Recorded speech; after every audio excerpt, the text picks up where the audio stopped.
Alamin natin ang pulso ng bayan sa isyu nga po ng resort na itinayo po sa gitna ng Chocolate Hills sa Bohol na pumutok kamakailan lamang. Ano kayang masasabi na ating mga kababayan dyan? Panoorin po natin ito.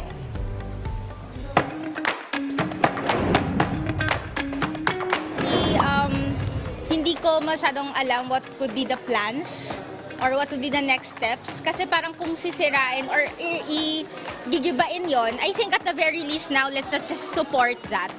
Okay, parang hindi niya deserve na magkaroon pa ng mabalik or kumita pa yung resort na yon. And then second point is, I hope na there are restoration plans na maayos. Supportado ko yung pagpapagiba nun or pagtanggal nun in preference kasi ito nga po ay national resources. At the same time, yun nga po, kinakailangan kasi meron tayong malinaw na guidelines paano sila nag-come up doon, at the same time, paano siya mare-resolve. So it's more on the call sa ating national government agency as well as dun sa mga tao, community people na nasa Bohol, para nang sa ganun, sama-sama po silang mag-come up with the solutions. Approve po ako kung tatanggalin po iyon kasi hindi naman po siya kaaya-ayang pagkakitaan since it's natural resources nga po. Kung tourist destination po siya, sana leave it as it is na Chocolate Hills lang po yung titignan ng mga tourists, ganyan. O kayo, pabor ba kayong gibain yung mga structure na naitayo doon? Naman. Dapat talaga hindi naitayo in the first place. Well, on a personal note, I would say na dapat talaga tanggalin ito. Bukod syempre sa kailangan mapakita natin naturalness ng mismong Chocolate Hills na marami pa tayong mga kabayan ang hindi pa nakakita nito at nais mabisita. At syempre, isa to sa mga pinagmamalaki nating usapin ng turismo dito sa Pilipinas. World Talagang Heritage Site. maraming mga foreigners ang pupunta rito at alam natin na malaki talaga ang pwede maging ambag ng usapin ng turismo sa ekonomiya ng Pilipinas. Kung makakadagdag po yan, ay hindi po maganda tignan. Ayun. Well, maging lesson na po ito sa ating lahat. Halimbawang ikaw ay Pilipino, naninirahan ka sa lugar kung merong isang World Heritage Site o magandang tourism destination, huwag niyo pong pabayaan. May cellphone na tayo ngayon. Pwede natin i-report yan. Kita niyo ito ngayon. Lumabas sa social media. Nalaman natin lahat. Naalog kayo ng mga kinauukulan para bigyan ng pansin ito. Oh, well, para sa akin, dapat alisin yun.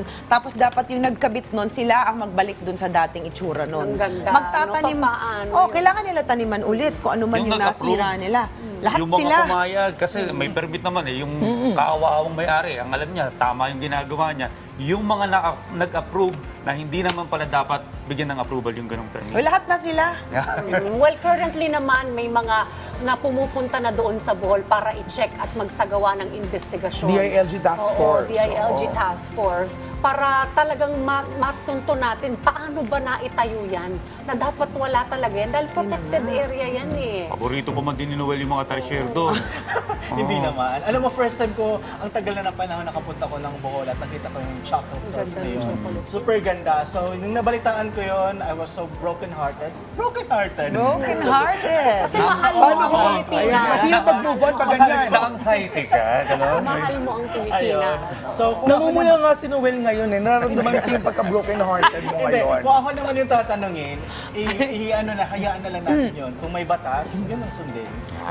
Kung ipapatanggal, tanggalin, naayon sa batas. Pero doon ako natatakot sa pag sinabi mo kasing batas. Parang kumbaga, nung binuo yun, ba't hindi nakita yung batas? Dahil lang may celebrity na kumuha ng picture, bigla all of a sudden, nag-viral na at nakapunta na ngayon sa mga kinauukulan. So parang Yun lang. dapat yata maglagay ng pressure ang mga taong bayan.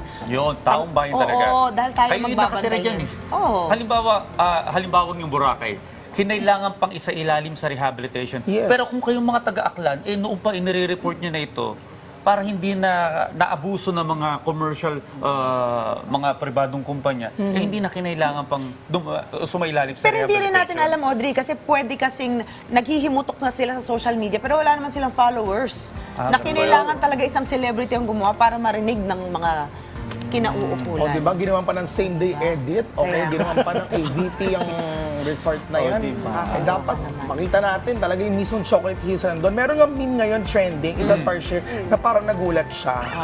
Talaga mapapaganong Gumanon ka eh. siya, Ano oo. nangyari? Yung sa pera, meron din. O, di ba? Yun din, palitan na daw yung bohol dun sa pera sa likod. Lagyan at lagyan na na ng ng swimming resort. pool. Oo.